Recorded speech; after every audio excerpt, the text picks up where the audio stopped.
ന്യൂസിലാൻഡിലേക്ക് സൗജന്യ വിസ വാഗ്ദാനം ചെയ്ത് നൂറുകണക്കിന് ആളുകളിൽ നിന്ന് പണം തട്ടിയ കേസിൽ പാലക്കാട് കോങ്ങാട് സ്വദേശികളായ 2 പേർ പിടിയിലായി.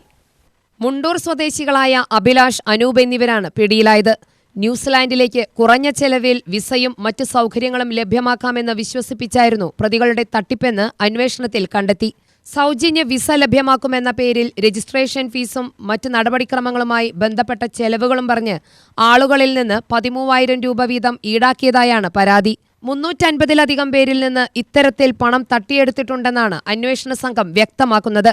പ്രതികൾ കോയമ്പത്തൂരിൽ പ്രവർത്തിച്ചിരുന്ന ഓഫീസ് കേന്ദ്രീകരിച്ചായിരുന്നു തട്ടിപ്പ് നടത്തിയിരുന്നത്. പണം നേരിട്ടാണ് കൈപ്പറ്റിയതെന്നും അന്വേഷണ സംഘം അറിയിച്ചു. വിദേശ ജോലി സ്വപ്നം കണ്ടെത്തിയവരെയാണ് പ്രതികൾ ലക്ഷ്യമിട്ടത്. നിരവധി പരാതികൾ ലഭിച്ചതിനെ തുടർന്നാണ് അന്വേഷണം ശക്തമാക്കിയത്. സമാന തട്ടിപ്പുകളിൽ നിന്ന് ജാഗ്രത പാലിക്കണമെന്നും ഔദ്യോഗിക ഏജൻസികളുടെ വിശ്വാസ്യത ഉറപ്പാക്കിയ ശേഷമേ പണം കൈമാറാവൂ എന്നും അന്വേഷണ സംഘം മുന്നറിയിപ്പ് നൽകി. UTV news, Palakkad.